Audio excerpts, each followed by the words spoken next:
You're ready. Whenever you're ready to go. Thank you, Andre. Good afternoon, everyone. This is the first Zoom meeting of the Board of Estimate and Apportionment. It's our regular meeting of this board, and it is April 22nd, 2020 at 2 p.m. Stephanie, would you please call the roll? Mayor Cruzen? I'm here. Comptroller Green? Here. President Reed? Here. All present. Thank you. Thank you all. I'll read the agenda for the meeting. Items presented for the first time. Number 1, 20.091, request from the Comptroller's Office for approval of contracts and leases for various city departments as listed on Exhibit A. Number 2, 20.092, request from the Comptroller's Office for approval of intra-departmental and interdepartmental transfers from various city departments as listed on Exhibit B. Number 3, 20.093, request from the Comptroller's Office for approval of transfers between projects for capital improvement funds listed on Exhibit C. Number 4, 20.094, request from the St. Louis Development Corporation Director of Commercial Development for approval of the First Amendment to Cooperation Agreement with 705 Olive LLC related to the development of the building at 705 Olive Street into the Hotel St. Louis. This amendment is to correct a Scribner's error referring to $750,000 in sales tax revenue, which was intended to mean taxable sales. And number 5, 20.095, request from SLDC, Executive Director for approval of the St. Louis Port Authority Wharf Vending District budget for FY20 from July 1, 19 through June 30th of 20. Those are the items that are before us for action today. I move for adoption of items 1 through 5 as printed on the agenda. Second. Thank you. So we have a motion and a second. All in favor of approval of items 1 through 5, say aye. Aye. Aye. Aye. Thank you all. So items 1 through 5 pass. The next thing on our agenda here is the FY 2021 annual operating plan. And that'll be presented by Budget Director Paul Payne. I want to just say a couple of things at the beginning of this. You know, the budget before us today reflects a model that will maintain city services to the most extent possible. We all know that through because of COVID-19 that our sales tax is likely to be way down, our earnings tax may be way down. And so it's early, it's only the 22nd of April, and it is not easy to predict and model exactly what will happen. So we have to be, while we are by charter required to pass this budget before June 30th, I think we have to be a little nimble on this and recognize that as weeks and months go by here, we will get better data and perhaps have to, you know, make some adjustments to this. But this is the best that the budget director has today, based on everything that we're trying to figure out. We, as most of you probably know, the city has over 700 vacancies right now in its permanent positions, and that's been true for most of this year, frankly. And so most of those jobs, or many of those jobs, won't be filled unless it's related to health department, public safety, housing jobs. So we are putting a pause, I'll say, on hiring so that we can see what the actual results are going to look like month to month. There are several things here that we just have to be sure that we can continue to do. And that is to provide human services for the residents and for the people who live in our city. We've got to keep picking up the trash. You all know that. We've got to cut grass in parks. We've got to keep the street lights on. We've got to provide police, fire, dispatch, EMS.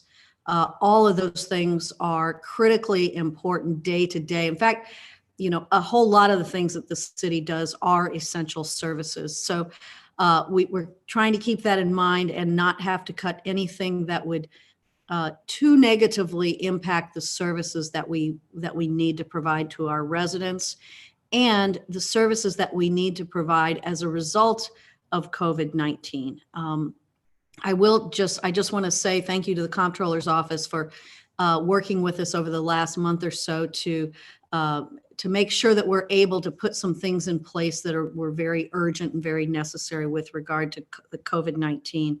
And of course, we're going to continue to work with you on that. We're going to continue to work with the Board of Aldermen on that. Everybody's got good ideas here. And so we're going to come together, I hope, on all of this so that we can have this budget that we're talking about today, but also so that we can most effectively utilize any federal funds that we are in line to receive. Haven't received them yet, but we're in line to receive some to make the biggest difference for the residents of our city. So I just thank everybody in advance for that. I think those are my comments on the on going into the budget there.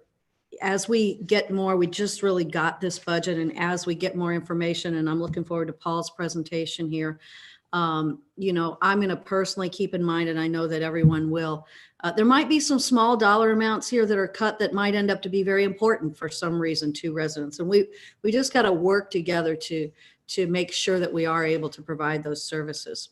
So with that, if it's okay with you all, I'm going to turn this over to Paul, Budget Director Paul Payne, for a presentation of his budget to us. We're good to go on that? Okay, Paul, you're on.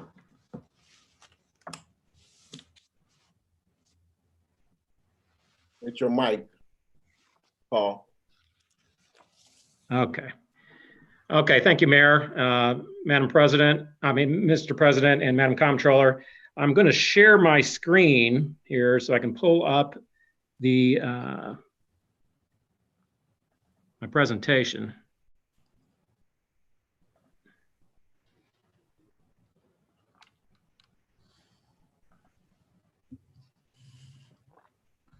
Is that up on screen or no? Not yet for me. Not yet? Okay. Push the share button once you pull it. Yeah, I've got the share. Okay. It says host disabled. Participant screen is starting. Sharing.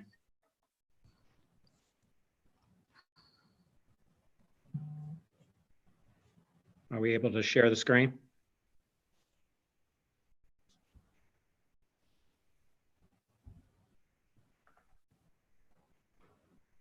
You should be able to share now.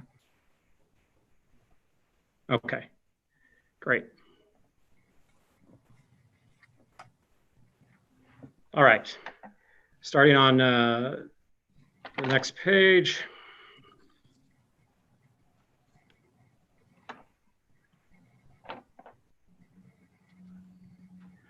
Total proposed budget for FY 2021 is $1,115.6 million. That's a decrease of 2.9% over the prior fiscal year.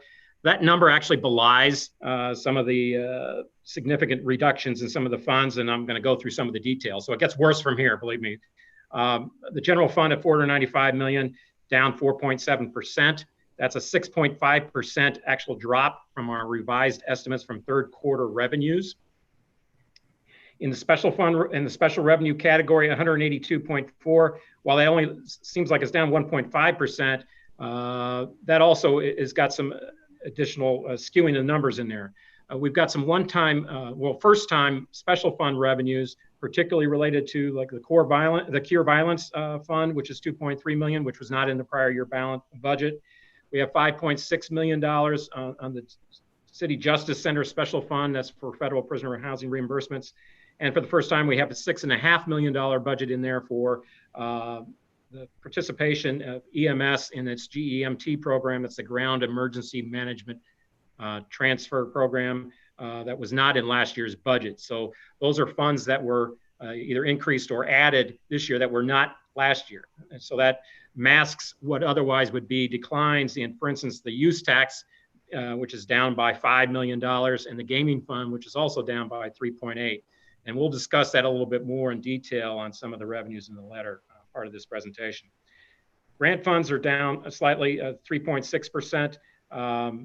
The debt service fund, that's one area where we'll see an increase. That's at 7.8 million. That's 34.5%. That's actually only because we anticipate the issuance of the Prop NS GO bond initiative.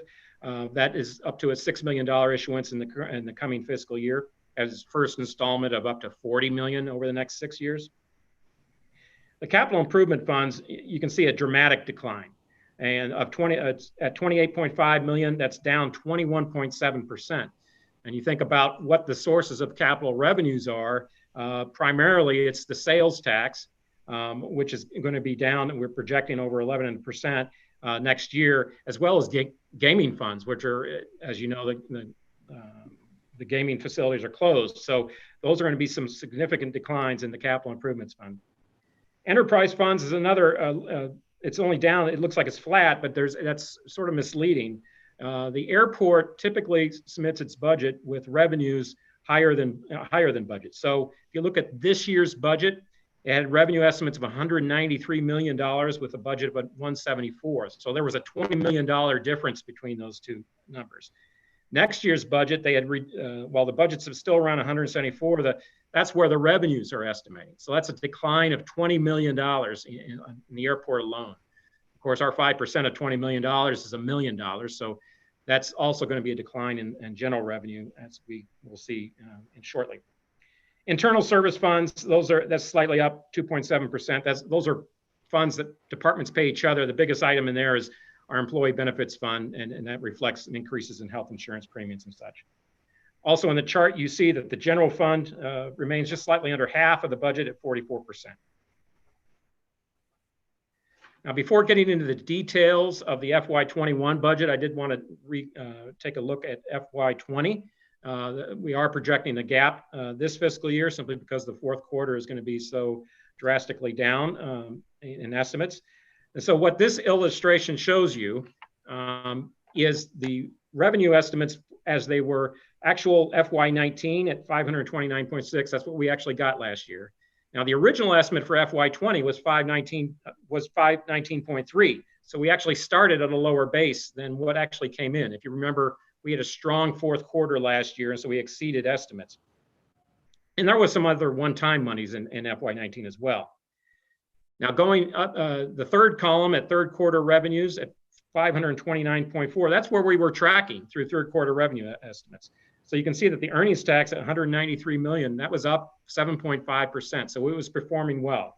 Sales tax was slightly off, but otherwise the margin there was, we were tracking up at least $10 million over original estimates. So then we're estimating what the impact is going to be on the subsequent quarter in the current fiscal year due to the COVID-19 impact. Total estimates of 481.8. I'm going to go over some revenue assumptions in a bit. Earnings tax down to $180.6 million. And then you see that negative 19.5. Well, that's an estimate. That's actually wouldn't necessarily be a loss, but because of the deferral, the IRS extended the due date for filing by 90 days. And we typically receive a lot of our corporate earnings tax receipts in April. So we would not be receiving those receipts until July. And so what this does, at least on a cash basis, it shifts a lot of our receipts into the next fiscal year. I'll be talking about that a little bit further when we talk about FY21. But the thinking would be that by all intents and purposes, these are FY20 revenues. So even if we receive them on a cash basis in FY21, we would allocate those to the reserves, because otherwise our reserves will be drawn down to cover that shortfall. And then you can see, that the impact of the COVID-19 on our third quarter estimates is almost $50 million, $47.6 million decline. Now, since we were already up, and we were looking to be up about 10, the projected gap from the original estimates would be about 10 million less than that. So we're closer to 40 million, 37.5. And as the mayor indicated at the beginning of this meeting, there are a lot of estimates here, and there's a lot of variability. So again, we need to stay nimble as we go forward. Looking at the next slide, potential steps we can take to eliminate the estimated deficit. On the first set of numbers here, I was looking at projections for spending. On personal services spending through the 19th pay period, we were tracking under by about $5 million. Some were over, some were under. But overall, we were thinking under spending, we were under. Now, obviously, holding departments and vacancies open for the rest of the year will help consolidate that number and firm that number up. But that's what we were looking at the time. Now, this does not include any expenditures related to the COVID-19 pandemic because we do anticipate grant funds to offset that, but these would just be prior to any of those expenditures. Targeted revisions for non-personnel discretionary accounts. We have been tracking about $2 million under on non-personnel accounts. We're also trying to step up any discretionary spending to hold that until for the fiscal year, trying to eke out another couple million there. And temporary furloughs is always an option. That's for any services that are not for an extended period of time, might be not in operation. That would possibly be subject to reimbursement from grants for that purpose. Now there are certain, so that's about $9 million we're looking at just in trying to get reversions out of the current budget. Steps requiring an appropriation ordinance. So these would be items that we'd have to do through a separate board bill prior to the end of the current fiscal year. The GEMT revenue I mentioned earlier, we just passed a special ordinance, would put that in a special fund. This would propose allocating that to general revenue. It came into general revenue last year. Right now, it's allocated to the special fund for fire department equipment, but that would be if we forego that. Federal prisoner housing funds. This is net whatever they have spent to date. That's the reimbursements of the corrections receipts from the feds, plus 2 months more of revenue. That would be about $2.3 million. Thirdly, we got the reverse portions of the FY20 supplemental capital appropriation. That's about $3.5 million. You can see those items there. Now, some of those we might have to retain, but if you remember, we did appropriate some of the surplus monies from last year, and these are just amounts that have not been spent yet. And so we'd have to evaluate whether we can take those off the table and just stop them on an individual basis to retain those funds. Other items, ash tree removal, these are capital balances. The 1520 market communications, that's $150,000 there. We did have a small balance in the C&T fund last year, that would be $300,000. And then we have some funds in the 1122 rec program funds that are remaining available. That would be about 19.6 million in total. But as I indicated on the earlier when I talked about the revenues, total, another big chunk of this would be the portion of the deferred e-tax that's received in July. That would be estimated at 19.5. So the idea would be even if it's received in July, that would be targeted towards to the reserves, so we don't deplete our reserves or significantly reduce our reserves. And so that would be a scenario for bridging the gap. Almost 39 million, approximately $40 million. Okay, moving to the next slide. And this is in preparations for what we would envision for FY21 revenues. And so what this slide gives you a better idea about what we're anticipating on some of our major revenue sources, both general fund and special revenue funds, and particularly what the plan includes as an assumption and what an alternate worst scenario could look like. So you can see in that first column, that's our FY20 based on our third quarter estimate. That's the 529 million you see in the general fund. And although this isn't every fund, it's just mostly those funds which have some major revenue sources that have been hit in this fourth quarter. The local use tax fund, the gaming fund, and all these sales tax funds for the local parks and the public safety, the Prop P, both the sales tax and the use tax, and the metro parks, and of course our half-cent capital sales tax. So then you layering on to the FY20 third quarter estimate, we do the FY20 estimate with the impact of COVID-19, that reduces those totals from those funds by $55 million. So, and going forward, FY21, we're estimating those revenues at 615 million. And you can see the reductions from our third quarter estimate. So the 495 million in general revenue would be a 6.5% decline from the revised third quarter estimate. And the local use tax have got embedded in there a 10% decline. And it's even, and gaming, it would be a 15% decline. And then you can see 11 and 10% throughout on the sales tax funds. So overall, you'd see a decline of 7.5% in those, and about 49 million off of the third quarter estimates. Now the question would be, well, what happens if it's worse than that? What could we do? And or what would you be looking at? And that's what the worst scenario has there. And I'm going to go through the assumptions over the next couple pages, but let me show you. In that scenario, you would basically double some of the assumptions that we're going to be making in terms of declines and reduce it by 13.3%, which would be another 40 million off loss in revenues, or 88.7 million from our total revised estimates. And as I mentioned, a lot of this is based on assumptions. So if you get the next page, I've got highlights of some of the major sources of revenue and some of the key assumptions that are based that we're using here. For instance, on the earnings tax, got embedded within the fourth quarter of the current fiscal year, and assuming 80% loss of hospitality and leisure wages. And these are the industries taken from the Bureau of Labor Standards wages for that particular industry, and 100% of the cultural and sports wages for the fourth quarter. Otherwise, it'd be assuming a loss of 30% for all others. And let me make a point is that these reductions are just unprecedented. You would not have seen any prior recession to have even come close to any of these reductions. And then, of course, 80% of our business profits tax is anticipated in July and August next year, and that's estimated at 19.5. For FY21, in the proposed scenario, we continue that reduction of earnings tax down 10% from the prior year, and remain 10% down in the fourth quarter of next year. And then our business profits reduced by 25%. The alternate scenario would be, for this year, it's the same, but for next year, it would be down 20%. And then we assume that, so basically you'd stay down longer over the period of next year. And the same would be true of the payroll tax, is similar features to the earnings tax without the corporate receipts portion. And on the sales tax, assuming a 50% drop through May with 2 month, of course, sales tax has a 2-month lag in it.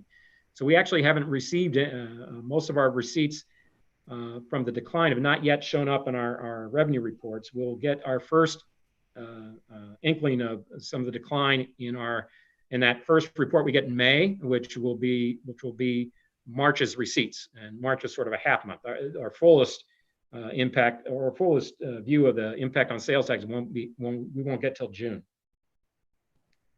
So the activity for projections on the proposed scenario would show sales tax down 50%, going down to 40% each month, and recovering 10% until you get to December.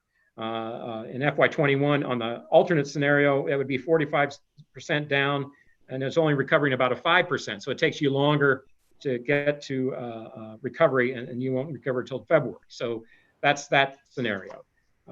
Hotel tax, one of the strongest hit, basically, of our sources here. It's not our largest source, but it is taking the strongest hit of our revenues. Assuming a 90% drop in the current quarter, and then 80% starting in the fiscal year, and then recovering 20% until December.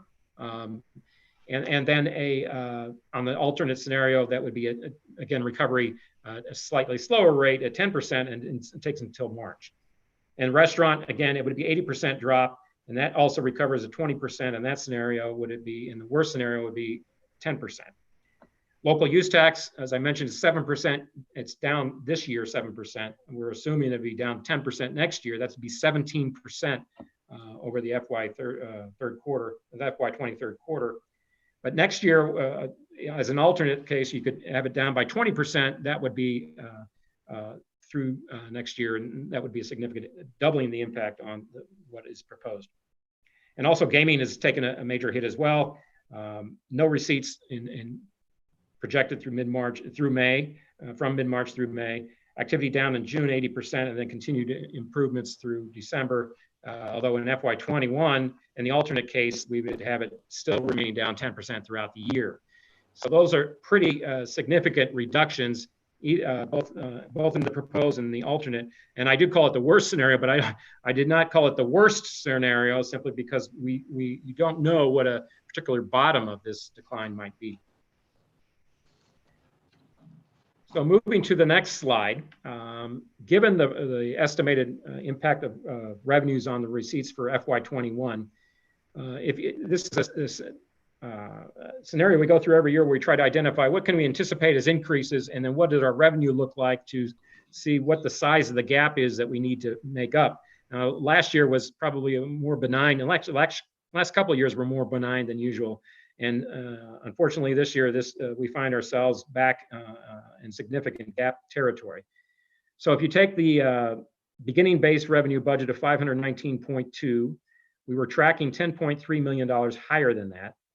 And we've got the impact of the 47.7 million from COVID-19 decline, but we do have a little bit of recovery in FY20 from that low, but that does not include the 19.5, which we're again trying to allocate to FY20's revenues. We get a base revenue estimate of $495 million. So you apply that to this year's budget was 519.2, and what are the particular increases and decreases that we are aware of coming in? Well, in the police budget, we had the regular matrix increases and then health insurance increase, et cetera. That'd be about $1.5 million. Police pension costs actually went down this year about for next year about $600,000.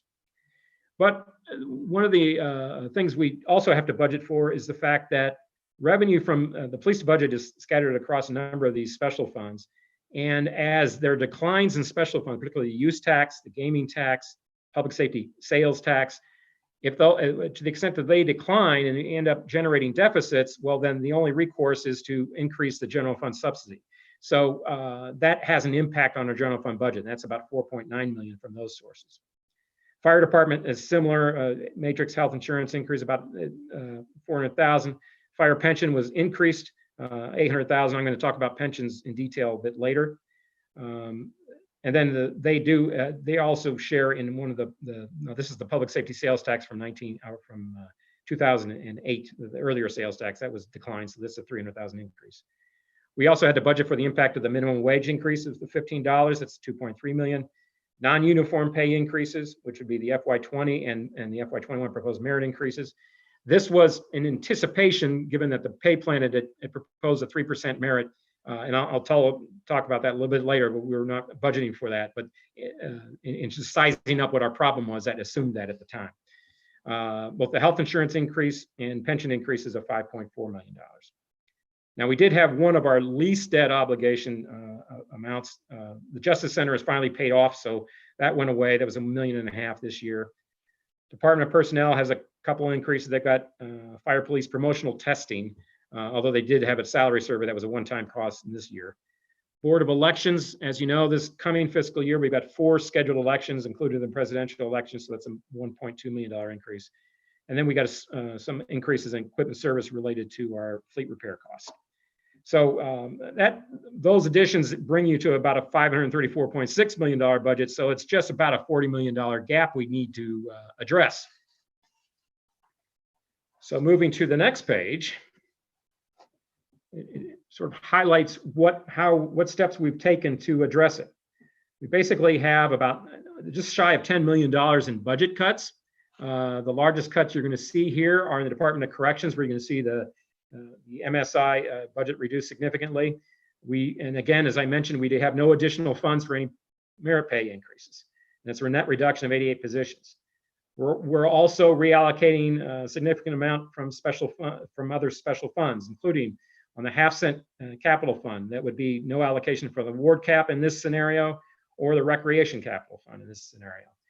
The economic development funds, there are some funds that have been appropriated that have not been spent for both PDA, human services, and particularly the PSAP. That's a public safety answering point. That was a plan to build a new PSAP answering center that's been money set aside, but this would defer all that.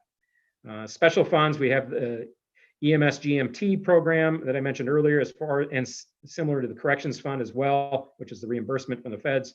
That would also be reallocated towards absorbing some general fund costs. Public safety sales tax, that's the crime prevention monies of $1 million. I believe that's targeted towards juvenile costs as well as some drug court crime prevention or drug court costs as well. And the public safety use tax, there's a balance there for offsetting recreation salary. So that's about a $22 million revenue reallocation there. And then under special fund revenues, we did have the fortune of having our health insurance fund, which is a self-insured fund. They did have a balance at the last fiscal year of $12.8 million. So I worked with the Department of Personnel, said what would be a prudent level of funding. And so we are utilizing 9.8 million of that total. Now, not all of that is general revenue. So, because every fund participates in that, but 7.4 of that was. And so basically when you look at the department's budget, you'll see a reduction in health insurance line. That's because that contribution is less so that it can draw from that fund balance. Starting on the next slide are some of the highlights by departments.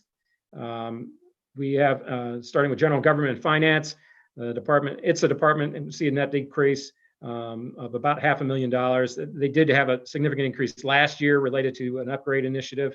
So that was not accommodated. Any increases weren't accommodated, or small increases were accommodated above that. City councilor is one position.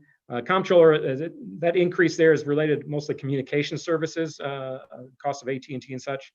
Supply division, I've got down by one position. And now these reductions exclude any of the costs reallocated that I just talked about. You're just talking about reductions. In the non-departmental accounts, workers' comp was down about 0.2 million.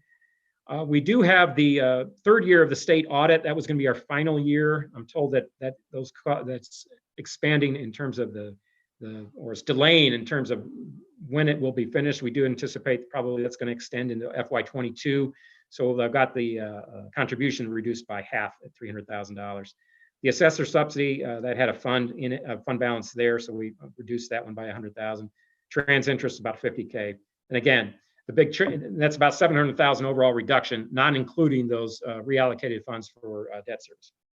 And also, just from a citywide standpoint, about 1.9 million was not added related to the merit pay increases, so that's not included either. Under Parks, Recreation, and Forestry, a number of vacant positions were reduced, and then we, again, that's about $300,000. Again, there are some other reallocations not in that number. Judicial offices, they reduced some miscellaneous cuts by $400,000. Now, the Juvenile Detention Center does have an increase between $200,000 and $300,000 related to implementing the Raise the Age legislation that was passed by the state of Missouri. That entails the age of juveniles that are housed at juvenile would go up from the age of 17 to 18. There is, given the current economic situation, we don't know whether that's going to be implemented or not, but it was budgeted for a half year in this coming fiscal year. Circuit attorney, they've been tracking lower under budget, and so it's been reduced by $300,000. City courts has a small increase in per performance. And then again, I mentioned the crime prevention funding. That's a reallocation. That's not a reduction, actually. Under county offices, this is other than the 1.2 million from the Board of Elections. The medical examiner has some contractual services that up by about $200,000. Department of Streets, director's office has an increase there of about $200,000. That director of street, that blocking initiative, street blocking initiative, that was Board Bill 239 passed earlier in the aldermanic session earlier in the year. There is some offsetting revenue that's supposed to offset that. We're going to have to track to make sure that's the case, but that's the proposal there. Traffic division, there's a DNR loan, energy efficiency loan, that's been delayed a bit because the projects aren't being completed on the facility side, and so we're not budgeting for that debt service this year. Technically, you don't start paying debt until the savings are available from whatever you're implementing. So that probably will be deferred until FY22. Street division, I've got reduced salt replenishment. I think they were going to buy 7,000 tons. I think this is enough for 6,000 tons. There was a mild winter, and we cut them about 4 vacant positions. And refuse, we got some miscellaneous cuts of about $100,000.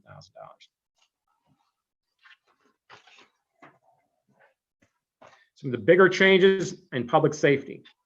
The fire department actually had a bit of an increase in contractual services, but building division, I've got one down by one position of about $100,000. MSI is where you're going to see the big decrease, about $7.6 million and 89 positions. So that's a reduction. Their census has been hovering their decline it's been accelerated over the last fiscal year, but particularly so since COVID-19, and it was about 150 census total. So this reflects a lot of that decline. There is a transport unit that's been created at 12 positions of $600,000 for the Justice Center, as well as shepherding inmates between the facilities. And CJC will also see some contractual increase, particularly related to medical, of $2.2 million. On the police department, cut 10 vacant civilian positions. You will see in terms of the number of uniforms, they're about the same, but you will see an increase on the general fund side because the grant side is going down. And so you're going to see that shift there. Otherwise, workers' comp, their costs are down, and they got a few supply increases. And again, in public safety, we also are reallocating some of the, particularly the CJC costs pertaining to the transport unit and the medical costs to the special fund from the feds, and then $3.8 million in fire salaries to the GEMT fund, just as budget balancing measure. Under BPS, some small changes about the president's office cut one vacant position. We've got a facilities management cut of a vacant position. And again, facilities management debt service will also go down because of that DNR loan. That's a couple $100,000 net. So that's about a $10 million reduction in budgets. Now on the next slide, this is our, go a little bit more in depth on the general fund revenue outlook. On the general fund particularly, again, last year's revenue, $529.6 million. The third quarter estimate was at 529. Remember, that was, we budgeted 519, so we were doing better than estimated. We've got the revised estimate at F481 for this year, FY20, and then FY21 at F495. So you can see on the two percentage columns there, a negative 6.5% and at 2.8% on the revision for the FY20 compared to FY20 for FY21 compared to FY20. Just as a historical comparison, in FY10, which was the worst performance we had in the last Great Recession, I think our revenues were down 2.1%. And so that sort of gives you an idea about the magnitude of these potential declines. And the pie chart down below, you can see that the earnings tax, again, largest of the share of our general fund budget, 34%. On the expenditure outlook, I won't go, I pretty much detailed that just now, just a few minutes ago, but you can see where the changes are. The big declines point out there, non-departmental, that's down to from 36.3 million to 22.7. That reflects a lot of the reallocation in the debt service amounts. And then on the county offices, increases from 8.8 million to 10.3. The Board of Elections, that 1.2 million I talked about earlier as well. So the total general fund budget, 495 million. Public safety is the largest share of that at 56%.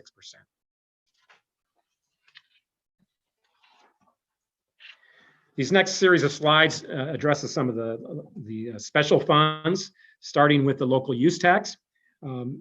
As I mentioned earlier, it's down 7.2% year to date with a revised estimate of $34.1 million. That's short of estimate. FY21 estimate is $30.7 million. That's assuming a decline of 10%. Now, we did have a beginning balance of $2.2 million that we're utilizing in some of these allocations. And going to some of those allocations, you'll see that affordable housing, it is at the full allocation of $5 million. Of course, last year we allocated 6, but this would not afford anything above its minimum allocation. And it always had a de minimis fund balance, so it's about $5,055,000. Healthcare trust is at its usual allocation of $5 million. Building demolition, reduced allocation of $1 million. That's $2 million below its normal allocation. And you can see the rest is in the excess use tax category for refuse, housing conservation. The police is also share of that, although that's also reduced by $700,000. The health division, human services, Health division will be up a bit, and we have to absorb that about a $300,000 full share cost of the animal shelter program that was picked up in part by a private fund last year. And then there was about $350,000 for the weed program that was used simply because we had surplus use tax funds last year, but we don't have that this year. So that's not incorporated in this budget. So that's the excess use tax fund is at the excess use tax category is at 21.9 million, which gives you a total budget for the use tax of 32.9 million. In the economic development sales tax fund, this is estimated at $18.5 million. Again, that's a decrease of 11.5%. Now we are appropriating some $5 million in unspent prior appropriated funds. You can look at the allocation here. 60% per ordinance goes to transit use. Now 1.5 million of that is being appropriated for a study update of the Metrolink expansion. In looking at transit, that is an account that has actually just been accumulating revenues. At the end of FY20, it's estimated that it would have $30 million fund balance. Even after you, assuming you spend the 1.5 million for a study, even with reduced estimate, you'd still end up with about $40 million in that account after the end of FY21. Neighborhood stabilization, that's allocated 10% per ordinance. There also is prior year unspent balances that goes to PDA and CDA. That's a total of $3.6 million. Slight workforce development and human services gets 10%. That's plus $700,000 of balance. That gets 2.6 million. Public safety infrastructure gets a 10%, which would be SEMA and the 911 program expansion receives those funds, but the allocation of that amount is $800,000, and the about 3.5 million, both in FY21 and previous appropriations, are being reallocated to city infrastructure, and that is to address costs from Department 190. So debt service costs, for instance, the Enterprise Center debt of $1.5 million, as well as the Convention Center asset preservation costs of $2 million can be offloaded to that fund. And that was just, again, a proposed budget balancing measure to help offset general fund costs.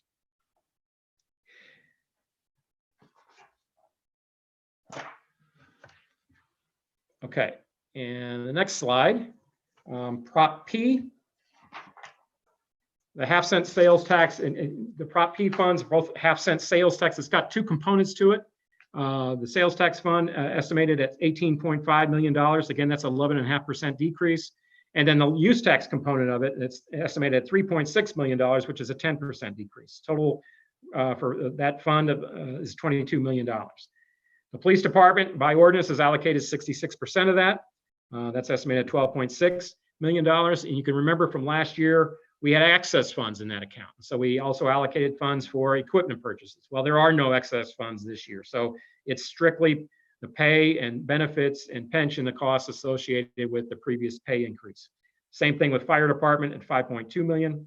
Circuit attorney is allocated 6% of that, it's at 1.7. So that total is $9.5 million. The use tax piece of that, 25% of that goes after school jobs. That's $900,000.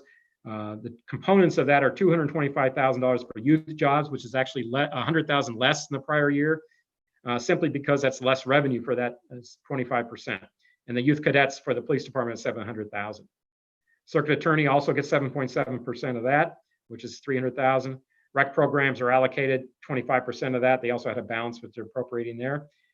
Building demolition, 17.3% plus a $400K balance. That's $1 million for building demo. So we have $2 million building demo between those two, that use tax and the other use tax combined. Social work and mental health at 25% plus a $300,000 balance from that fund are also appropriated. So that's a $4.9 million in the use tax portion of Prop P. Looking at the capital fund, this is the proposed capital budget at $28.5 million is a decrease of $7.9 million or 22% from the previous fiscal year. As I mentioned earlier, it proposes reallocations of the half-cent ward and recreation capital allocations. and also take steps to defer some other capital expenditures. For instance, the year 4 of the ash tree removal program and things like that, to address spending pressures or the contributions that would be required from the general fund because of the decline in the sales tax receipts and gaming receipts to that capital.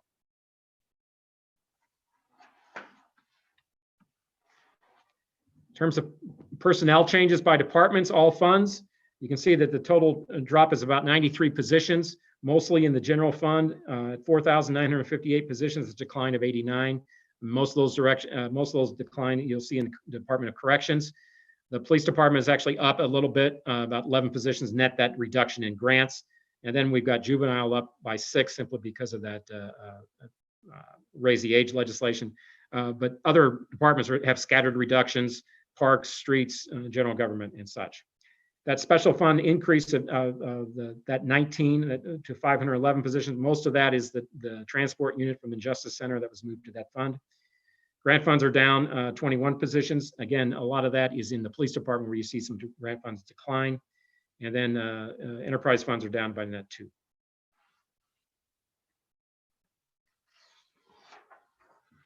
How does that rate in the historical perspective? You can see that at 6,607 positions, that's a decline of 340 positions over the last 10-year period. Again, with 189 of those being in the general fund and the other big drop being in grant funds.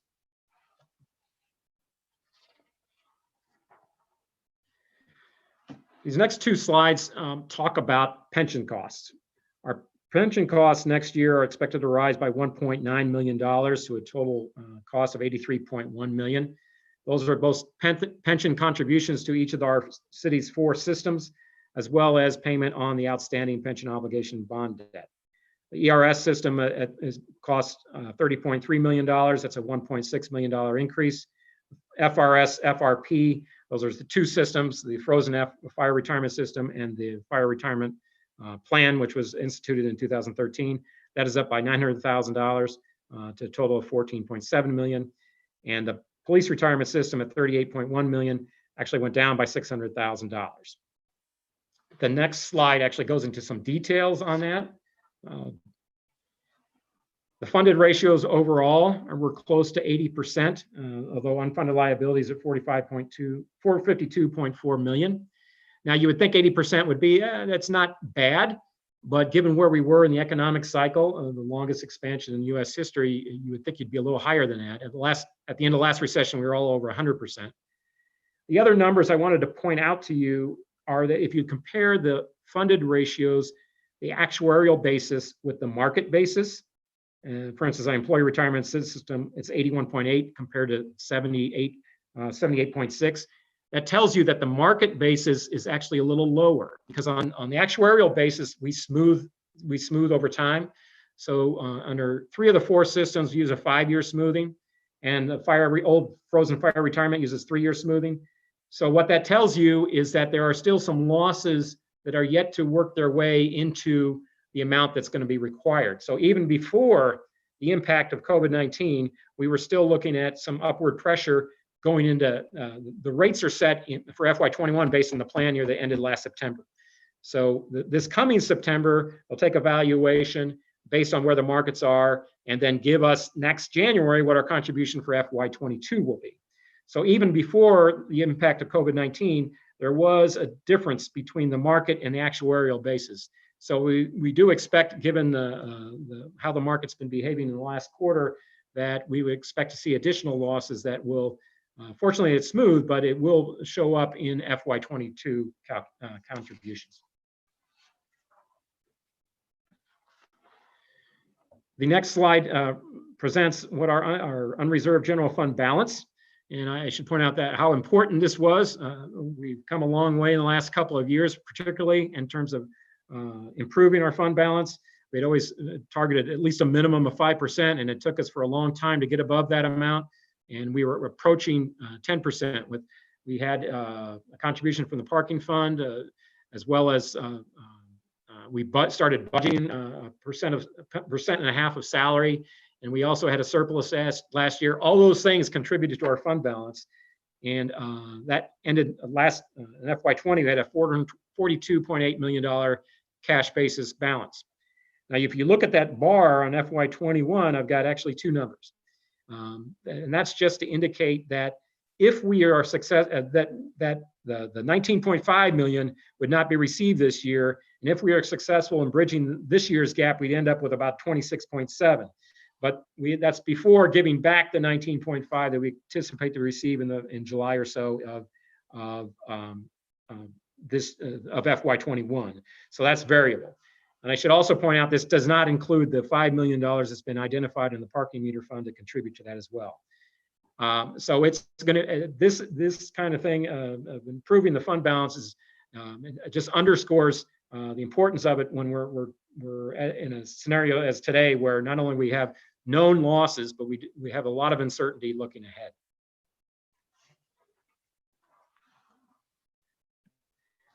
And speaking of uncertainty, the question would come up, okay, so we've got a proposed budget that assumes 6.5% decline in overall general revenues, but we have a potential worst scenario that drops it another $40 million. What are the kinds of things that we could do to address that gap?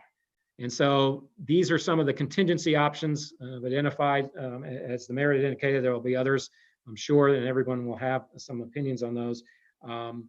But you can see, so for instance, affordable housing, we know we're budgeting that at full amount, but if revenues drop significantly such, then we might need to reconsider that. Same thing with whatever monies we got in building demo, cure violence, the years 2 and 3, some of those other fund balances there, economic development fund, et cetera. On personnel actions, the pay freeze, we don't, for instance, we don't want to give any pay increases at all. If you want to maintain that contingency, that would be on the list. Potential furlough days, those type of things. This list was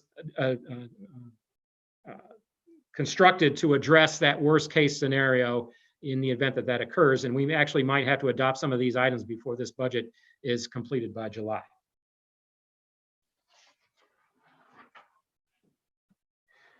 So in conclusion, the total budget, all funds, $115.6 million, a 2.9% decrease from the previous fiscal year. The general fund at $495 million is a 4.7% decrease, a 6.5% drop in estimated revenues from the third quarter estimates, and a nearly $40 million budget gap bridged by $9.9 million in budget cuts, $22.4 million in fund reallocations, and $7.4 million from the self-insurance fund. Special fund reallocations include ward and recreation capital accounts, economic development funds, such as the PSAP allocation, and other special funds retained to offset the general fund budget gap. And as I mentioned, the economic outlook remains uncertain. So with continued downside risk to revenues, we need to make contingency planning a necessity. And I should point out, even though we may end up appropriating some amounts in these contingencies, it may be advisable that we hold back on spending any of them until we know that we are out of danger in terms of what this, where this thing is going to go and how long the downturn will last before revenues come back. So for instance, if we have an allocation for a particularly large contract or something, we may want to delay that until we have a better sense for where revenues are going. And so that concludes the presentation. I know it's longer than usual. Unfortunately, that's not by choice, but that's where we're at today. Available for any questions.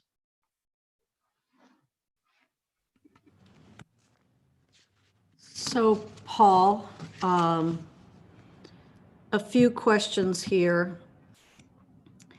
Do I understand correctly that in the current budget that you're presenting, not the worst Right. case, but the current budget that you're presenting, will employees still get a 1.5% raise on their anniversary date or not? I know we have 3% that we put in a pay bill a couple of 3 months ago. Right. I'm just looking for, what to say to employees. Of course, we want to keep every employee that we can. Right. So I'm just wondering what's in here. Right, and I get the question. Typically, in any given year, we don't budget for the merit increase. So in a normal, like for instance, this current fiscal year, it was a 1.5% merit. When awarded over an anniversary date, would be a 0.75% give or take. And so we think most departments could absorb that cost. So that's the approach they took this year. Basically, we wouldn't give them any additional money for the 3, but we're not adding any additional money so that you would still be able to do that. However, on the contingency list, we have no pay increases. Yeah, and so I saw that. That made me ask the.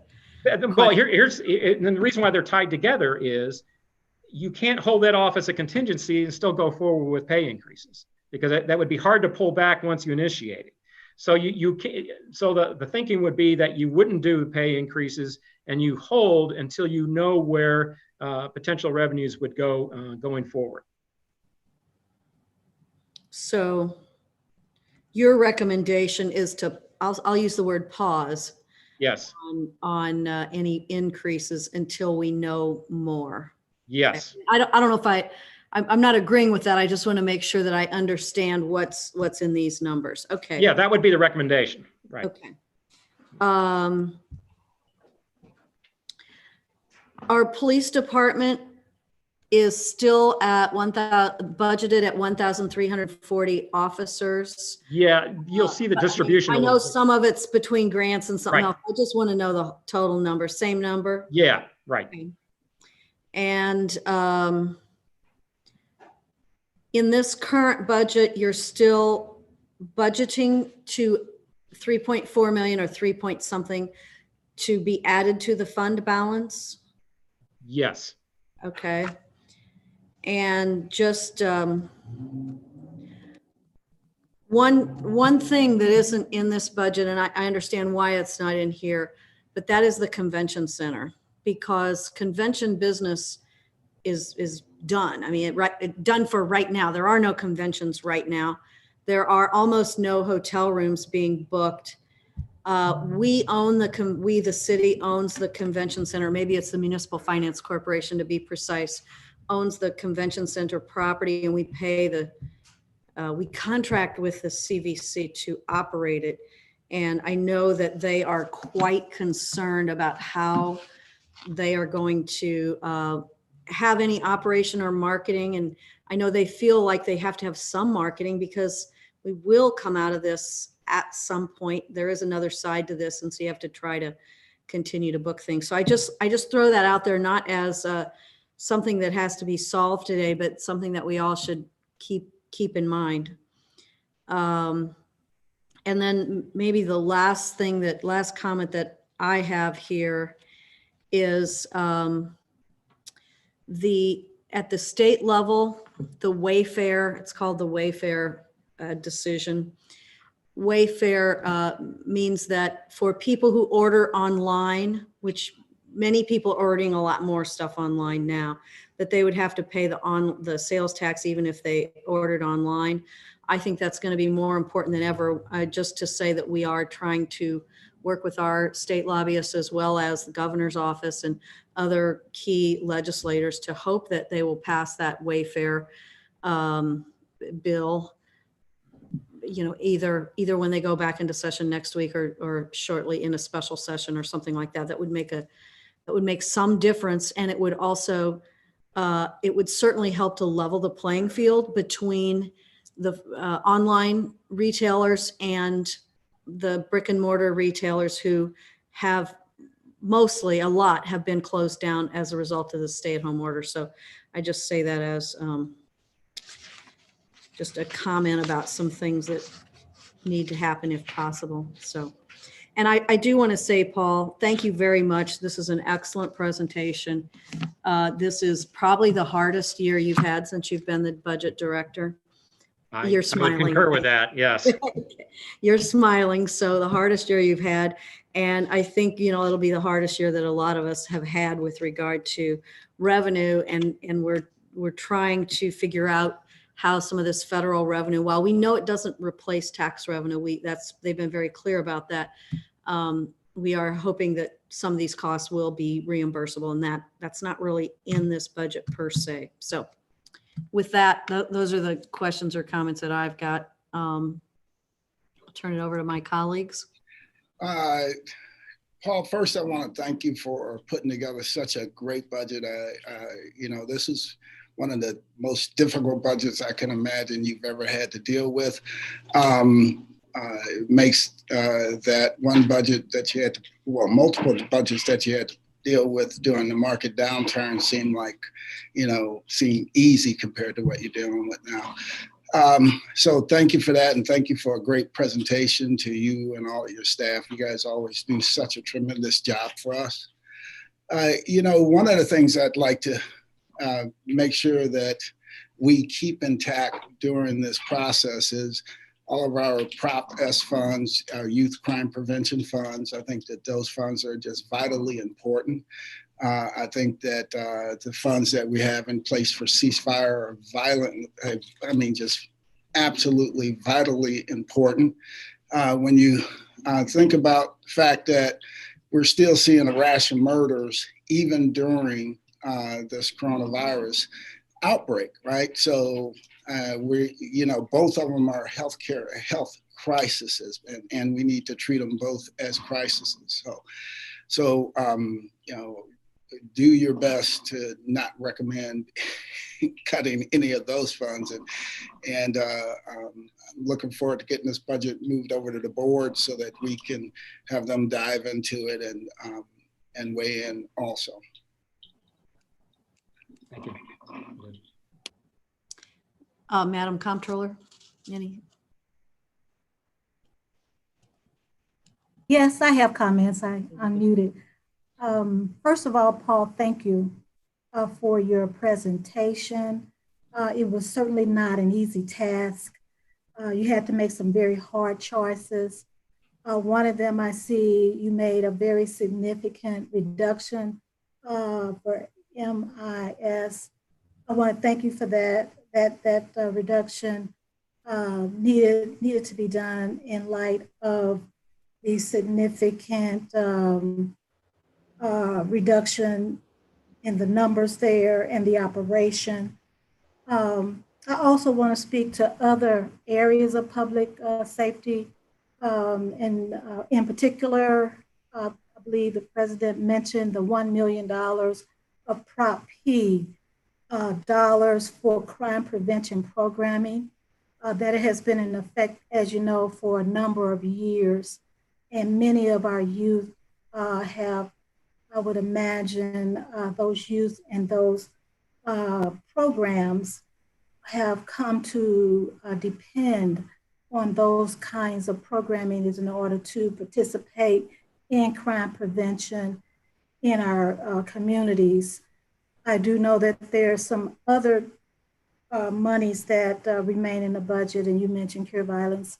I'll mention it as well, that may be some place to look at that could be used in order to keep the other crime prevention measure that's been in place for a few years. So I just want to mention that. But again, thank you for hanging in there and making those hard choices. And we still have yet several weeks to go before we have a final budget. And I'm hoping that we don't have to make more hard choices, but as you have outlined on the page before the last one, in that worst case scenario, that there are other areas that could in fact be affected. So this could not have been easy. I know that we still have a budget here that will definitely be in place for what our necessities are.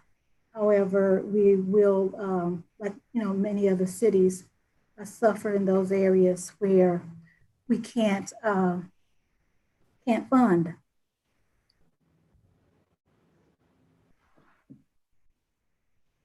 Thank you. Those are my comments. Thank you, Madam Comptroller. Paul,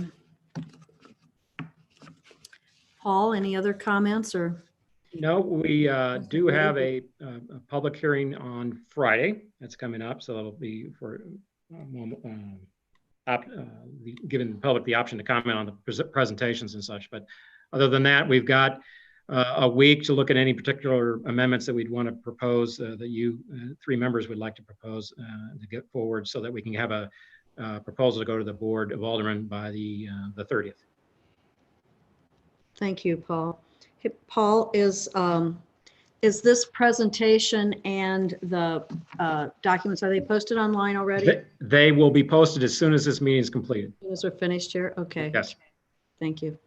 That'll be important maybe for the public that's watching this. I'm not sure if we have much of an audience or not, frankly, but for any of the public that is watching this ENA meeting or the media who really wants to take a look at this budget before Friday.